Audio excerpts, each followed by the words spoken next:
de lectura de mi columna. Ustedes saben que con Gustavo Petro fuimos hasta el domingo pasado porque ya arrancó la campaña. Prácticamente los domingos en adelante nuestro candidato va a estar en plaza pública, en las diferentes ciudades. Hoy pues hemos querido llamar este espacio el Platanal. Ya se enterarán por qué razón. Y es en lo que se ha convertido este país desde hace mucho tiempo por su subdesarrollo, por las crónicas que son muy prolíficas en un país con tantos egos, tantas envidias, tanta ambición de poder, en fin. Pero lo vamos a abordar de manera positiva. Realmente no va a ser una crítica a Colombia. Al contrario, queremos construir y construir, que es lo que nos queda a esta generación en momentos en que pues el país atraviesa por una coyuntura muy especial y es la posibilidad real de que los movimientos alternativos, es decir, los representantes reales del pueblo, accedan al poder. Eso no lo hemos tenido sino en 2018. Ahí ya vimos que por algunas mezquindades se perdió esa oportunidad de ganar y también por un fraude electoral que ya todos ustedes saben que está probado y que existió. Pero volvemos nuevamente, creo que con un ultimátum en los hombros y en las espaldas, a tratar de acceder al gobierno. Y me refiero a un ultimátum porque se requieren dos cosas importantes para lograrlo. Primero, una unión de todos los movimientos alternativos, a pesar de todo lo que haya pasado, a pesar de todo lo que nos hayamos dicho.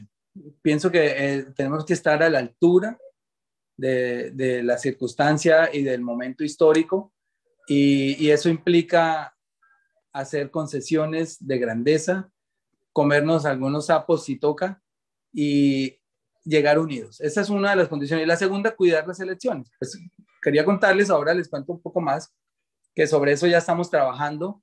Es una empresa muy compleja porque se requiere de mucho dinero, de muchas personas. Estamos hablando de más de 160,000 testigos y jefes de puestos, jefes municipales,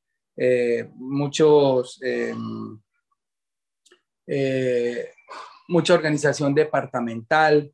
Tenemos que tener expertos en software para hacer la auditoría. Bueno, es una organización, una empresa gigantesca que además vale mucho dinero y que no lo tenemos. Entonces estamos abordando los dos frentes, el financiero y también el logístico, para poder conseguir esa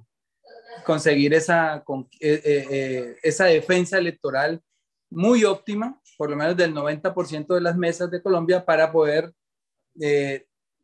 o reconocer una derrota o reconocer un fraude, que son las dos cosas que pueden hacer cuando uno tiene los resultados en la mano. Pues bien, entonces quería empezar este espacio hoy con una persona muy especial. Me llamó mucho la atención su carrera, su vida, a pesar de la corta edad. Pues hemos querido siempre, y ha sido una de las críticas y es uno de los clamores de los jóvenes, es que quieren acceder al poder. Los jóvenes hoy prácticamente no quieren que los representen, se quieren representar a ellos mismos. Y cuando aparece un joven o una joven, como en este caso, pues le llueven críticas, que no está preparada, que no ha hecho la carrera, que no tiene los méritos, etcétera. Entonces uno se pregunta, bueno, pero entonces a un joven, ¿qué carrera se le puede exigir? Un joven de la edad que tiene nuestra invitada hoy, que se llama Susana Boreal, ya la saludo, Susana, pues apenas ha tenido tiempo de prepararse, de estudiar, de tener un camino, obviamente, en su territorio natal y etcétera. Y nosotros, incluso, pues muchos sabrán que hay un proyecto de ley andando, uno mío y otro del representante David Racero, que incluso quieren bajar la edad para ser senador a 25 años, que hoy es de 30, y para ser representante de la Cámara, él la tiene en 18, yo en 21 años.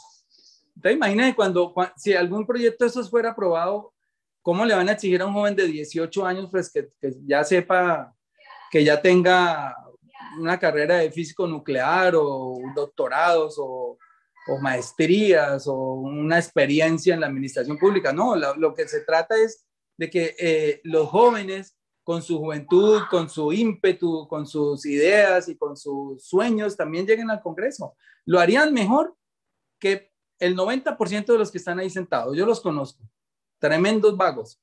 Lo harían mejor que cualquiera de ellos o mejor que cualquier manguito. Si pudo llegar ese señor, cualquiera más puede llegar. De modo pues que no nos alarmemos porque los jóvenes lleguen, démosles la oportunidad, por lo menos escuchémoslo.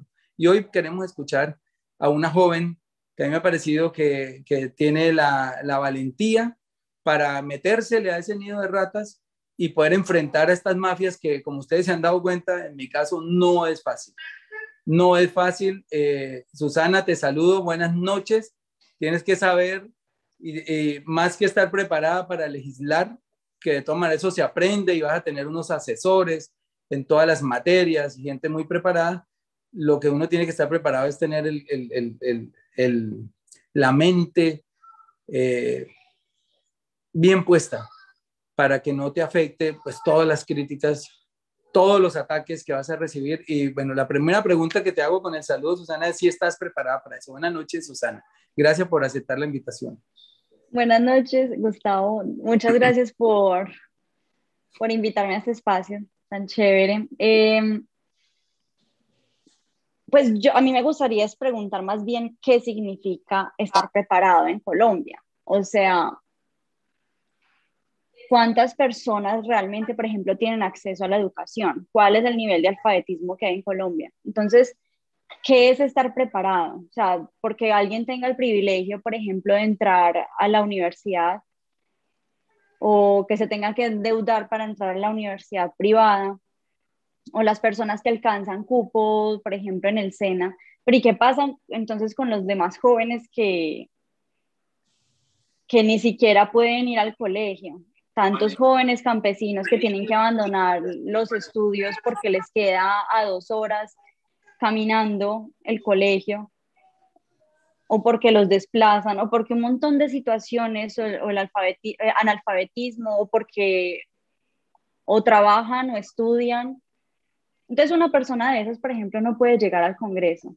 Una persona que tiene que trabajar y que cultiva y que cuida de los animales y que tienen más conocimiento que cualquiera de su realidad como campesinos, entonces ellos no pueden porque no están preparados, porque no han ido a una universidad. Entonces realmente, ¿qué es estar preparado, no? Realmente eso es lo que yo me pregunto, ¿qué es lo Bueno, que pues realmente arranquemos o por ahí. sea, Digamos, ¿qué ha uh-huh. hecho Susana? ¿Cómo ha sido su vida? ¿Cómo fue su niñez, Susana?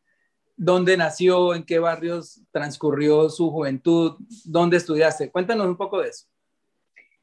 Bueno, yo nací en Medellín, soy la cuarta de 5 hermanas. Eh, ¿No tuviste hermanos creo, varones? no, solo mujeres, 5 5 mujeres. Wow. mujeres, ajá.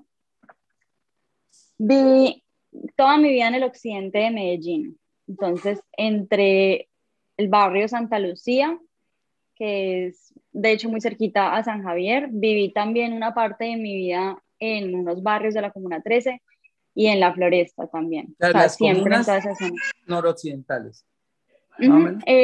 occidentales, Occidentales. puro occidente, solo occidente. Viví ahí estudié música también en la Escuela de Música San Javier, entonces salía del colegio y me iba siempre para la escuela de música y estaba todo el día allá, los sábados y los domingos también, iba a... ¿Cuándo supiste, Susana, que la música era lo tuyo? Sí, como que ya, me hice clic con la música y aquí me quedo para siempre. Ay, yo creo que fue un proceso porque a mí me encantaba la música, me llevaban a la escuela de música y allá estudiaba violín, canto, todo. Y realmente, pues como cuando ya estaba más grandecita, de que uno empieza a pensar en qué es lo que voy a estudiar en la universidad. De hecho, yo empecé fue estudiando matemáticas puras, hice un año antes de estudiar música y ahí dije como, bueno, la música es lo que no me puede faltar en la vida. O sea, me va a doler más dejar la música que dejar las matemáticas. Entonces me pasé para canto lírico, hice 3 años y medio y después me pasé para dirección orquestal y ya este es mi 5.º año y no he podido graduarme por la pandemia De dirección orquestal. Bueno, de dirección tengo orquestal. entendido que en esos barrios donde creciste, pues la vida no es fácil. La Comuna 13, y conociendo tu edad, prácticamente eras una niña cuando el gobierno de Uribe se tomó la Comuna 13.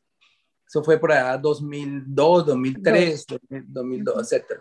¿Cuántos años tenías ahí y estabas cerca? ¿Cómo viviste ese episodio? Porque yo veo que hoy estás en un contrapunteo con el expresidente Uribe acerca de ese episodio, que ya lo vamos a narrar acá. Cuéntame un poco de eso. Claro, pues es que para los que de pronto no han visto lo que pasó ahí en Twitter, pues a raíz de lo que hubo acá, que Gustavo Petro vino y caminamos por la Comuna 13, por las calles de la Comuna 13 en Medellín, pues entonces salieron varios actores como a adjudicarse como el mérito de haber podido Gustavo caminar allá. Entonces, en una de esas, Álvaro Uribe hace un tweet hablando de esto y pues yo le respondí que, o sea, que la violencia había sido tal que las armas y que las balas y que todo eso habían silenciado muchísimo los instrumentos de cuando yo era una niña y estudiaba allá. Y entonces el expresidente Uribe me manda un mensaje, un DM en Twitter y luego me bloquea y me dice como haga política señora, pero muestre un poco de respeto muestre respeto por los hechos, algo así.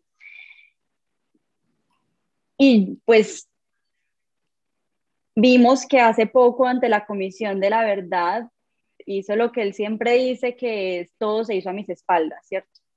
Entonces, Sí. ¿cómo me puede pedir respeto por los hechos o cómo puede decir que tenga respeto por los hechos si él mismo, pues, según lo que él dice, no sabe lo que pasó, ¿cierto? Según lo que él dice. Entonces, ¿cuál respeto?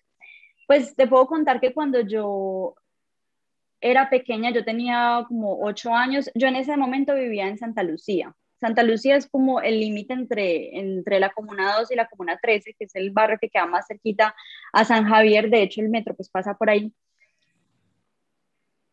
Y recuerdo, o sea, que si mucha familia mía vivía en la Comuna 13, muchos de mis compañeros vivían en la Comuna 13 y nos cuentan que fueron 3, 4 días de horror en los que se tenían que meter en las casas, esconderse en los baños, debajo de las camas, rogando porque una bala no entrara a las casas o porque no llegaran, pues como el ejército o los paramilitares a las casas a reclutar a las personas pues que vivían ahí. A mí me tocó ver muertos, a mis compañeras sí les tocó ver todo el tiempo muertos, porque después yo estudié en otro colegio que quedaba muy cerquita a la Comuna 13 y, y nos contaban que los veían en las calles, que por ejemplo en mi escuela de música mis compañeros no podían ir a estudiar pues por el miedo o si iban les tocaba hacer un montón de laberintos para no atravesar fronteras invisibles. Yo escuchaba casi todos los días balaceras, me acuerdo, o sea, increíble, por ejemplo, que uno tan pequeño ya pueda reconocer cuándo es el sonido de las balas y cuándo es pólvora, por ejemplo. Yo te cuento Y eso, que en esa época tenía un programa que se llamaba Unidad Investigativa y fui a la Comuna 13 tan pronto el ejército ya tomó el control de la montaña, porque eso es una montaña prácticamente. Y entré a muchas casas donde la gente me mostraba las balas en ceniceros. Todo el mundo había recogido. Fue tanta la balacera que me acuerdo que la gente salía y me mostraba los casquillos de las balas y había una cantidad de casas pues llenas de agujeros. Fue una guerra, guerra, guerra. Y tengo entendido que hubo unos 300 desaparecidos que según el relato terminaron en la escombrera municipal. Y ahí, digamos, por eso es que a mí me llama la atención su tweet, porque pues, bueno, muchos hemos enfrentado a Álvaro Uribe y lo hacemos con valentía y digamos, nos le hemos metido de frente, pero una joven como tú, que uno la siente tan frágil y desprotegida porque pues no tienes escoltas y etcétera, y por tu edad y etcétera, me parece que tienes mucho coraje y escribirle cosas como, señor presidente, bueno, una respuesta a Álvaro Uribe, dice, ¿usted pide respeto por los hechos de la 13? cuando repetidamente en casos como estos afirma que todo se hizo a sus espaldas al momento de asumir responsabilidades, el engañado, o sea, diciendo, hay una incoherencia porque va a pedir respeto si está diciendo que lo engañaron. Segundo, y esto me llamó mucho la atención, su mensaje no nos intimida. Hoy los jóvenes ya no se dejan intimidar por Álvaro Uribe.